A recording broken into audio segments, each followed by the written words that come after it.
Okay. All right. We are good to go. So go right ahead.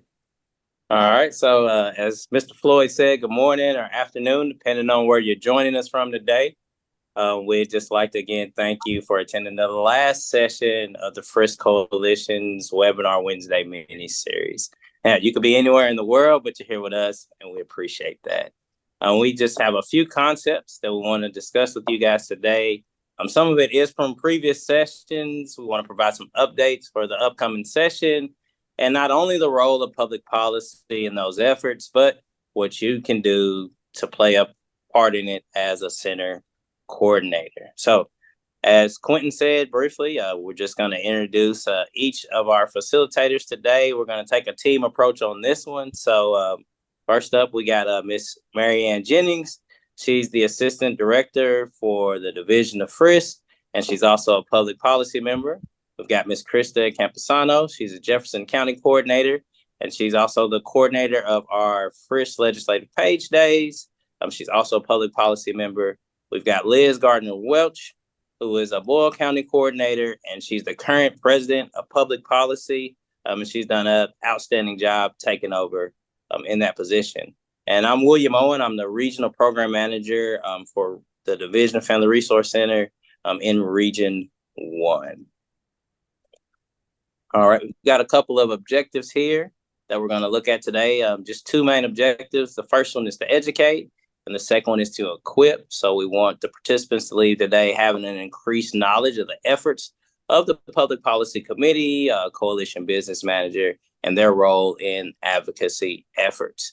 And then we also would like for participants to be better equipped to execute the message of the FRYSC Coalition using the proper structure that we have in place, including but not limited to calls to action and just any discussed advocacy strategies that we share with you guys. All right, so before we jump into public policies plans for the session, it's important that we revisit a few concepts that we've discussed in previous sessions. First, advocacy and acknowledgement, they're going to go hand in hand here. We must first acknowledge the importance of identifying the state of the political landscape. So awareness is key here. So be aware of legislation that will affect the program and the elected officials serving in leadership roles who can offer important information or support. In just a few minutes, Krista is going to give us some additional information on this and what that can look like. Building your network is very important. Make sure you're fostering relationships with individuals in your community to advocate for your center and for the program as a whole. Who are those influential people in your area? Are you connected to them? Are they aware of what your center is doing to make a difference in the community? If not, a good place to start is your advisory council. Use those relationships to build new and additional ones of significance. Now, purpose is very important as well. So what is the purpose of your interactions with legislators? Is it informative in nature? Is this done through invites to different strategies or activities that you have? Are you scheduling meetings to express gratitude for the funding that's been received? We encourage you to know before you interact. Also assure your purpose aligns with the coalition's message to avoid confusion. Check in with your coalition representative if you have questions about what this might look like. And the last key piece here is engagement. How do you plan to engage with your legislators? What works best for them? Should you plan to meet with them in Frankfurt during the session or at an activity or a strategy outside of the session? Remember to include data in these interactions and come prepared. Time with legislators is limited and very valuable, and how you use that time that you secure can reflect the perception of the program as a whole. So from here, I'm going to turn it over to Marianne. She's going to talk to you guys about call to actions and also a couple of different things that are very important as we approach this legislative session. Thanks, Will. So you hear our Public Policy Committee, when we do presentations or share information, talk a lot about a call to action. So we want to actually talk about what that is. So if there is a time or a situation where our centers could be unsure about whether it be funding, we've had other things about location of where our structure or our supervision structure is, some things like that happen, then we want to be prepared to contact our legislators to let them hear our voice. And so as we prepare for the upcoming legislative session, we feel like that will be challenging. And the one thing that we will try to do, or what we will want to do, is ensure during that session we can sustain the funding that we have for Family Resource and Youth Services Centers. So sometimes if we feel like that may be threatened, a call to action would be in order. And so just to share a little bit about what call to actions are, call to actions, they have a foundation that are really three important pieces. So the first is we're providing important information. Calls to action provide important information that affects the FRYSC program. So once we learn, we're going to share information in an organized and simplified manner that helps to include specific instructions. So once we hear about anything, we're going to share that with you, and that's going to be a part of this call to action. We want you to be informed about what is happening within the legislative session. The second piece of our calls to action is there's going to be a very uniform template. We're going to share with you or provide a uniform structure for forwarding the information and making phone calls to legislators or decision makers.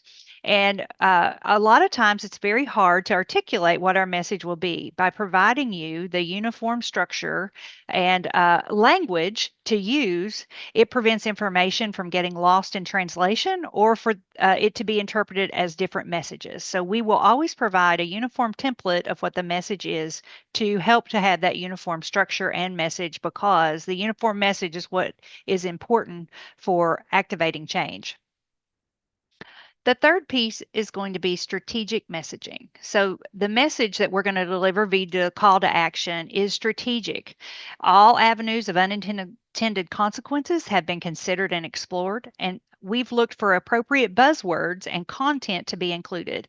So we have taken the time to discuss this within our Public Policy Committee. We've talked about what important words legislators are looking for when they're making their decisions on funding. We've tried to use those to craft a message, and that uniform template for you to use. So it's really important that we're giving a unified message, and we have vetted that message as a Public Policy Committee to determine what's a really important message that we want to share with legislators to help our voice make change. Our voice is very important when it comes to numbers, and we know that this call to action, when we share that with the stakeholders and folks that are in our advisory councils or people who really feel that our services and programs are important, that it will, this strategic message will really help folks to understand what that is. So we wanted to share with you just what a call to action may look like. So here's an example of a call to action that we've used in the past. Now, this call to action was actually to thank folks for the funding that was included in a message. So we always are clear that if funding is included or that we have been excluded from funding cuts that may be happening to other folks, that we're very appreciative of that. So this is a sample of a call to action that talks about that. So what has happened here in 2022 is the governor has included funding. And so we explain that in the very top section. He has put funding in his budget. We also talk about that the House of Representatives has too. And so they have mirrored or a very similar budget that would continue our funding. So what we have done in this call to action is that we are looking to thank the governor and also the House of Representatives. But we also, in our third message, and this is where we're going to be contacting senators, we're asking them to do something that looks very similar to those other two budgets, because those are very favorable to our Family Resource and Youth Services Centers. And so we would like the Senate to act accordingly. And we want them to propose a budget that is friendly to Family Resource and Youth Services Centers. So you'll see we've been very clear about who we're contacting and what our message is to each of those audiences. And those are three very common audiences that we would do for a call to action. Many times it would not necessarily be the governor's office, but you'll see messages that would go simply to the House, or you may see messages that will go simply to the Senate, depending on where we are in the process. But we just wanted to share with you what it would look like. You'll notice the language that we use and what we are suggesting that you say, because we want that unified message that I mentioned earlier. We also provide the contact numbers, and sometimes we do put a date and a time, because many times when the call to actions happen, it is a very timely event. So there's just a limited amount of time we have to make impact on the decisions that they're having. So be sure to look at the number where you call, and then also look at the time frame that we're asking you to call within, because many times that is a very important piece to this. It could be very time limited on when we could do that. All right. Some advocacy efforts that we have used in the past just to share with you. So we've mentioned call to actions that we've had to do, but also we advocate year round and during the legislative session. And some things that we have tried to use in the past have been, I'm sorry, we got a question, I think, in the chat, and it has to do, Quentin, do you mind to read that to me? I can't pull it up. Sure. It says to confirm this would be advocating, so it could be done on school time and school email. So calls to action are because we are trying to influence change, then that is actually a lobbying effort. And so we would encourage you to use your personal email in order to do that, or do that on personal time, whether it be a lunch break, after school, times when you're not actually working. So when we are trying to influence change, and that is typically what it is with a call to action, then that's when that would need to happen. If you are giving a message of thanks, which is what we are doing for the annual, I'll go back to that call to action.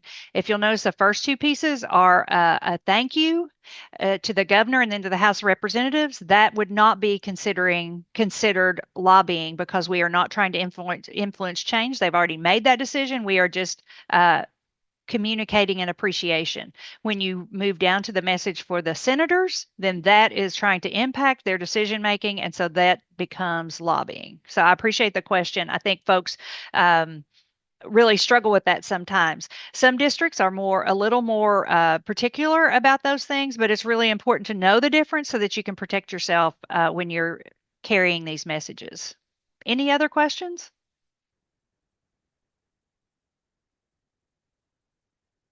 All right. So I mentioned advocacy efforts. So the calls to action or lobbying, these things are advocacy. So that just means we're sharing information. We have shared and talk about A Child in Your Pocket, where we have at one time we chose students and asked coordinators to send in little information about that student. We put that on a card and gave those to legislators. It was small enough to fit in their pocket. We wanted to always remember that students are the top priority and why we're doing the work that we're doing. And that was we hope that was a reminder to many legislators to do that. We also, there's an area that connects the Capitol and the Annex, and we were allowed to decorate that tunnel that really spotlighted work for Family Resource and Youth Services Centers. We've had varying themes over the years, different types of decorations. One year we did plates.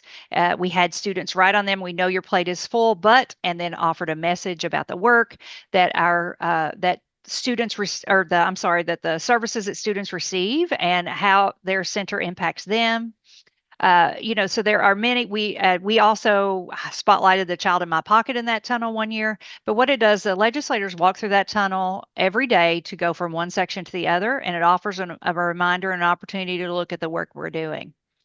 Downstairs in the basement, there's also a table, an area that you can reserve, and we often reserve that table so that we can provide information to legislators or anybody really that walks by. It's often an opportunity, just a reminder. We want to be the forefront in their minds as they're making their decisions, and to remember our Family Resource Youth Service Centers and the work that we're doing. So we set up a table down at the bottom of the stairs. Legislators pass by that.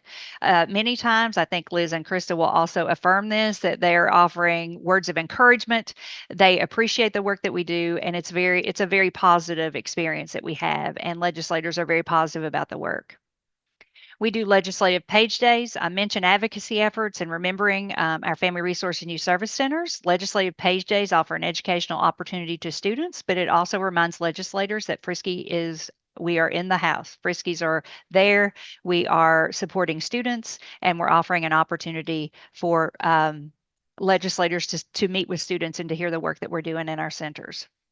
Then we've also done legislative receptions. So this has looked at many different ways. We've been at a hotel where we've offered an evening reception with refreshments and had an opportunity and set up displays so that legislators can move around the room. They can find their constituents and talk with them.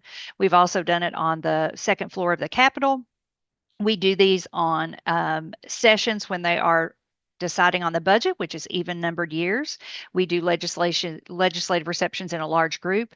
There's a second floor where legislators would come up. If they're taking the steps, they're going to pass right by us, an opportunity to grab them and talk to them about what our centers do. That's a second way that we've done that.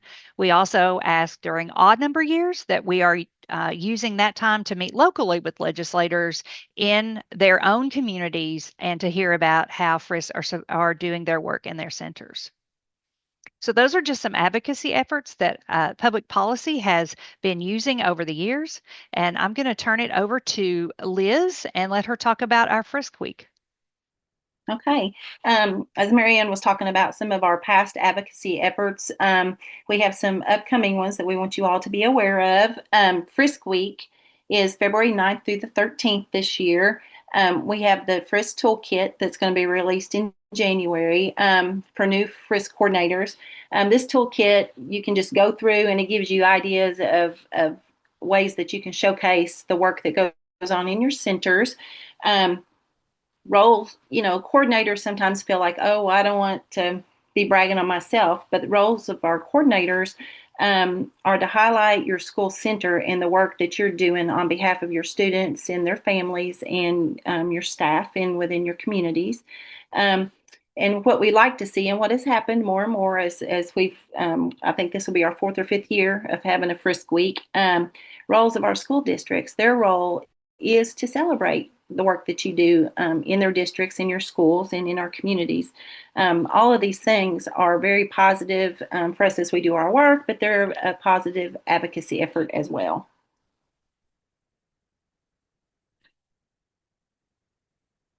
All right, and Marianne also mentioned the advocacy table. It is a really affirming, wonderful activity to do. This year, our Capitol is closed for renovation for the next few years. We still have the ability in the annex to have the advocacy table. So we plan on having 1 to 2 days each in the months of January, February, and March during the legislative session. Public policy members in general, we come and we facilitate and hang out at this table and interact with our legislators.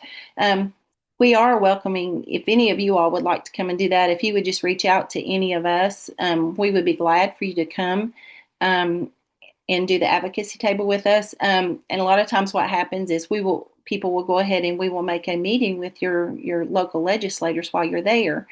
And if you've never done that before, we don't want you to worry about that either. Any of us would be glad to go in the meeting with you. You would be their constituent and we can come along with you to help guide that conversation. And as Marianne has mentioned, and I think Will as well, is those meetings typically you get 10 to 15 minutes. So you really want to know exactly what you want to say, and you don't have to worry about it being a long drawn out meeting. We're always here to answer any questions that you have about those kind of things, and we're happy to come to regional meetings. We're happy to go with you to meet your legislators. You just let us know because we'd like to see you grow in those areas.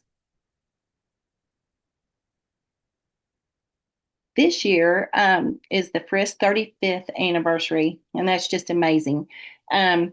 We are making plans to celebrate. We had a few ideas of things we'd like to do, but like I had mentioned, our Capitol is under renovation and, meetings for large groups of people, we are limited, but we are looking to plan a wonderful celebration. And a message to our legislators would be thank you for supporting the work of FRYSC for 35 incredible years.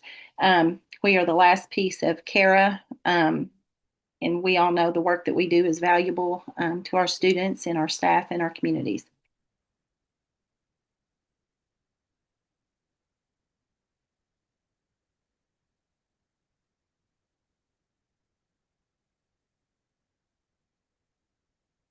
I'll turn over to Krista. Sorry, I was having a little microphone trouble there. Hi, everybody. My name is Krista Campisano, and I'm talking about some ways that we're going to involve students this coming year. As we've been saying, the Capitol is closed. That's the building on the left there. They're working on the rotunda. They're going to add air conditioning and change some of the AC units out, and all those old registers will be gone. And they're really doing a lot of great renovations. And our capital is one of the top 10 capitals in the United States. And so making it, redoing it and making it even better is going to be amazing. But it's going to take about 5 years. And so the first thing that we're going to do that students can participate in is the public opinion survey. That will be coming out probably in January. It will be sent out again, just like Marianne sent out. It'll be through that coalition office email. And be on the lookout for that, because the background or the history of that is that it gets sent out and about every 2 years. And we completed, we had 15,000 in the past. We've had up to 24,000 who have filled it out, 24,000 people, individual surveys. And it'll ask questions like, do you think your Family Resource Center is, supporting your community? Or Marianne maybe can pop in a question there. I'm blanking out on a question. But they're really simple, and it's a way to support. It's a way for us to gather data that we can send to our legislators, and we do compile those and send things out. Who can participate is, of course, students. Even elementary students can do it. They may need a little help with the words. And I've done it with my leadership team at my school at the elementary level. But any students can participate, parents as well. So I send it out to all my parents, staff. Again, another email to staff to ask them to fill out the survey, and advisory council members and community members. So if you have other people who may not be on your advisory council, but I have some neighbors that have been in contact with us. We do cleanups in their yards if trash goes over, that kind of thing. And so we even talk with neighbors and have emails for retirees, that type of thing that we can send out to others. And so I will tend to blast that out on social media. So a lot of us now have like a Family Resource Center Facebook page or group, and that's something your PTA or school may have, and you can put those surveys out on that. Again, we've had a lot of past success. We've had thousands of people complete the survey. It's quick and easy. The timeline is in January. About the first of the year, we'll send it out. And we do that survey every 2 years, I believe. And then next slide. So because the Capitol is shut down, what are we doing for page days? We decided we really want a program because we do think it's important that students get a chance to go to Frankfurt to see the legislation in action, to see how it works, to meet their legislator from their hometown. And even the annex is a gorgeous building and something that's worth seeing. So the role of the center coordinators this year is we are going to we've decided to target leaders, people who are not only leaders in the legislature, like the minority whip or the Speaker of the House, but also those who are chairs and co-chairs of the committees that affect Family Resource Centers, especially Family Resource Center funding. So that would be the Cabinet for Human Services and the Division of FRYSC. The Department of the Department of Education and the committee. I thought she was switching. You can go ahead and switch that slide over. Marianne is pulling up an Excel spreadsheet that we've made. Let's see if we can get it a little bigger. Yeah. So hopefully you can read some of the names on this. If you get a chance, you're welcome to go back. As you can see, A&R stands for Appropriations and Revenue. Just didn't type all that out in this so we could get it on one page. But Appropriations and Revenue are the people who decide what the budget is going to be for this coming year. And this is a budget year, so it'll be a longer session. It'll go all the way into the middle of April. And Marianne attached the Google form the Google Drive that you can look at this PDF as well. What we're hoping that you will do as a coordinator is look on this sheet, say you recognize your senator or your representative. So the senators are first, and say, Robert Stivers is in your area. He's the Senate president, and he may be an education committee member as well. There might be an example of that. But what we'd like for you to do is, if you already know, that'd be awesome. Put it in the comments. Let us know, hey, that's my area. I'd be happy to help work with you. But Liz and I will be finding coordinators who would be willing to invite a parent and a student to come to Frankfort. We will either meet that parent and student. We hope that you'll come with them, but you don't have to, but we hope you do. And so say there's 3 of you or 4 of you. One of the Public Policy Committee members will meet with you and will give you a 1-page form that you'll give to your legislator, and we'll ask you to meet with your legislator in their meeting, in their office space at the Capitol Annex. It would be a relatively short meeting, but we need to have constituents and people who live in the areas that these representatives support. And constituent just means that you're a person in their area that they've designated as theirs for their position as a senator or a representative in the House. So we're looking for those people, and anybody on the webinar, if you catch us later, Liz and I would love to talk with you and see if you can help us come up to Frankfort. It's a great opportunity to recognize students. Then what we will do, besides meeting with your legislator that day, what else would we do? We would give you a list of optional things that you could do, such as eat lunch in the cafeteria annex, go to a committee meeting where those committees might be meeting on the same day that you're there, and you could go in that meeting and watch that in action because they do meet in the annex. We would also invite you to possibly do a tour. There's a bus that is now going around the Capitol and showing the things and talking about things that they can. Instead of that visitor center that they had at the Capitol is now doing those types of things. There's an education center. It's relatively small. It's over by the governor's mansion, but it's something that you can tour. And you can also tour the old state capitol. So we will be sending that information out to those people who do come up and see us. If you choose, maybe your legislator is not on this list of leadership positions or on any of these committees, then what would I do? Well, just contact us. Just let us know that you want to bring a parent and a student up, you want to meet your legislator, and you want to actually do that in Frankfort.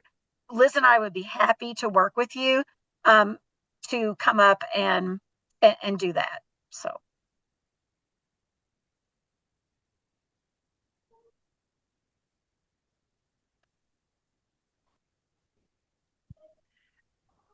All right.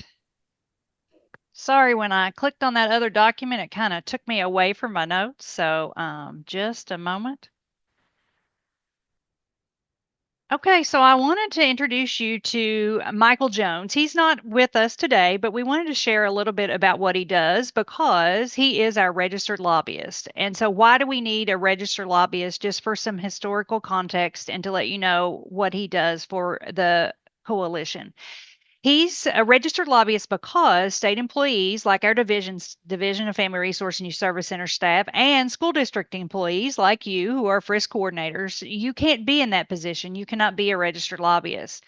Being a registered lobbyist makes him the FRYSC coalition point of contact with the Legislative Ethics Commission. And that means that he has to file monthly reports on any legislation that FRYSC is monitoring and report any financial transactions related to the advocacy work. So that would be things such as when we purchase food for Capitol rallies or we have the legislative receptions. So he is the person, because he is not an employee of either of those two entities, he's the person that is able to be registered as a lobbyist for us, submit those documents, and have that position. So he also takes time and he he is signed up on several of the notifications that come out. So if there is something that names Family Resource and Youth Services Centers, he's going to know about that, and he's going to share that with public policy. So he also monitors any of the legislation and budget issues that are ongoing. And many times he'll send us emails that say, hey, are you guys aware of this?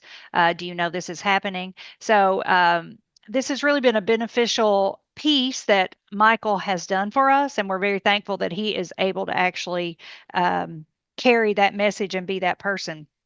This is something that I learned from him actually yesterday, and I did not know, but nonprofits must have registered lobbyists via Kentucky law. It does require registration for anyone that attempts to influence legislation regardless of their tax exemption status. So because we do our calls to action and we try to influence messages about budgeting, about other issues around Family Resource and Youth Services Centers, he plays that key role in being that person. And so we're very thankful that he's able to do that. All right. What are your questions? Do we have questions?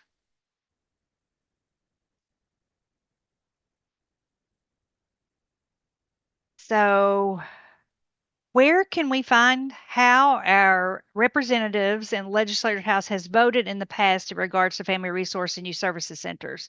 So there is a very good website. It is legislature.ky.gov, and I can put that in the chat. And you will find a record of all legislation and also the voting history of that. And so that's a good place that you can go that you would know that. Now, so our funding is part of a larger bill, which is the general fund budget bill. And so voting on that, I don't know if that's what you're speaking to, but that's going to be a bill as a whole. So it wouldn't necessarily reflect who is voting just specifically for Family Resource and Youth Services Centers. This is a really, like I mentioned, a really great website. You can find out who your legislator is. You can find out about the schedules and things that are happening at the Capitol.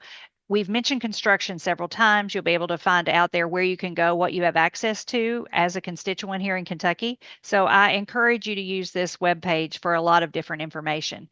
They'll give you a schedule of meetings, committee meetings, what's happening. They'll do a daily schedule on this webpage so that you can find out what's happening every day. And so I encourage you to use that as you become an advocate and even a lobbyist in certain instances as we move through the session. Any other questions? I did just want to quickly mention that if you do come to Frankfort and personally meet with the legislator that represents your school, you have a parent or a student, the students are allowed to use that as an excused absence. And there's a form usually your district has that they can fill out. And you yourself, that's an advocacy effort where you'll just be telling them about what you're doing, what's working in your center, programs that you do, that sort of thing. So again, that's advocacy. That's not lobbying. You're not asking them to support a certain bill or a certain program. You're just talking about your center and what's going on in your area. As we think about this upcoming session, I will say that you have probably seen in the news, or you may hear your regional rep talk about it at regional meetings, but we do anticipate a difficult session. Revenue receipts are down in Kentucky, meaning that there's not as much money, I would say, to put it simply, to go around. So there will be a lot of groups, organizations, people who are going to be advocating for funding. And so that's part of why we're doing the mini series. We want to be ready and prepared when that time comes. Our message this year will be to sustain the funding for our Family Resource and Youth Services Centers. And so we want to be prepared to take action, and hopefully we can help make that happen this year during the session. Any other questions?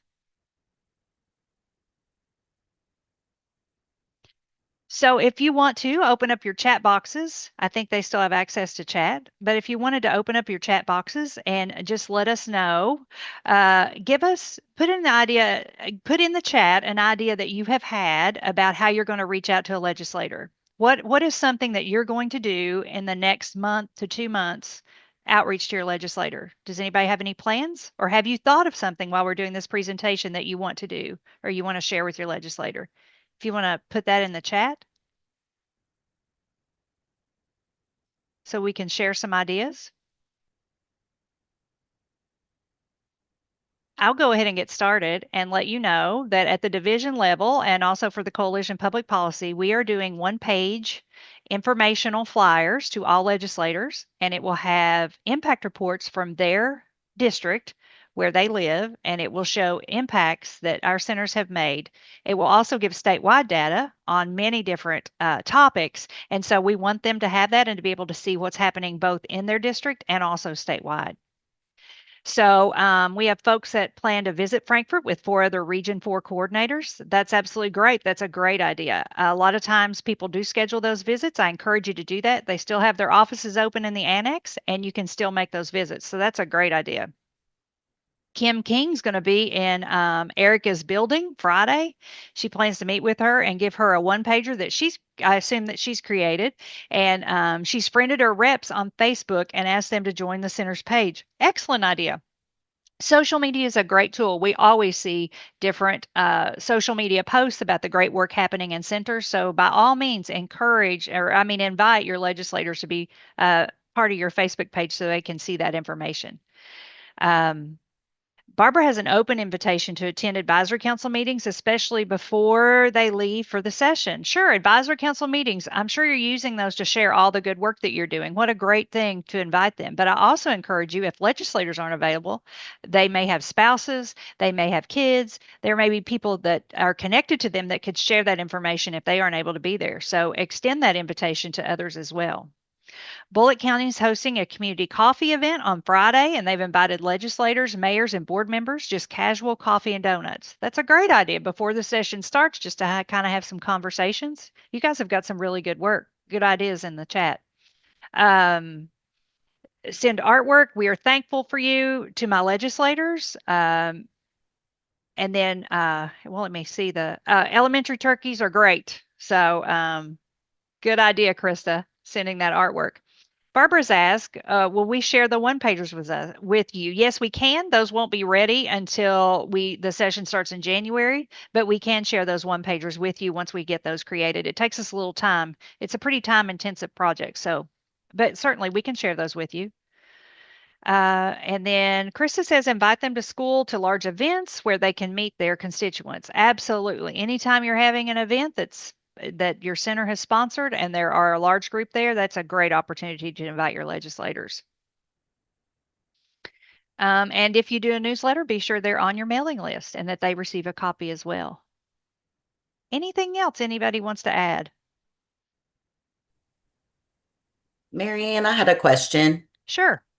It's okay for coordinators to use grant funds if they are bringing a student or family to Frankfort, if the family or student need assistance with that travel to Frankfort, grant funds can be used for that within their bylaw limits?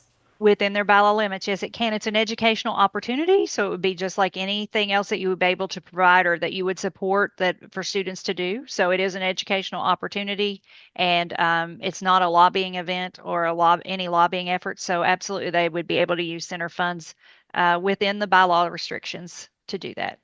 Thanks, Heather.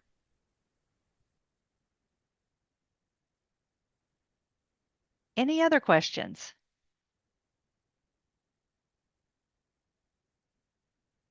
Any other additions? Liz, Krista? All right.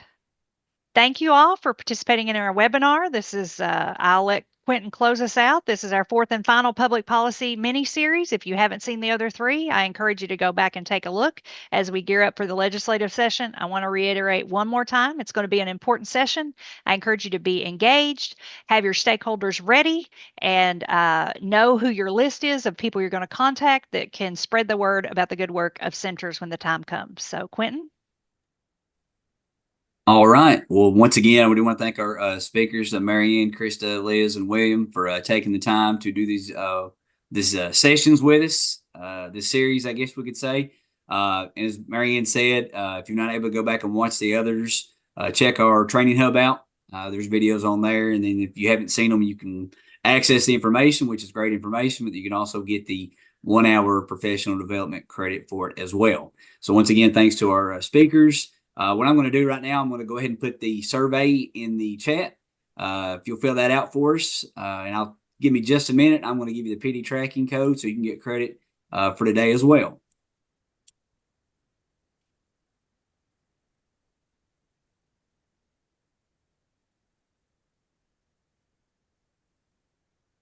So there's an approval code. So if you put that in your PD tracking form, it should auto-populate the necessary information from the day, and you'll get the hour of PD.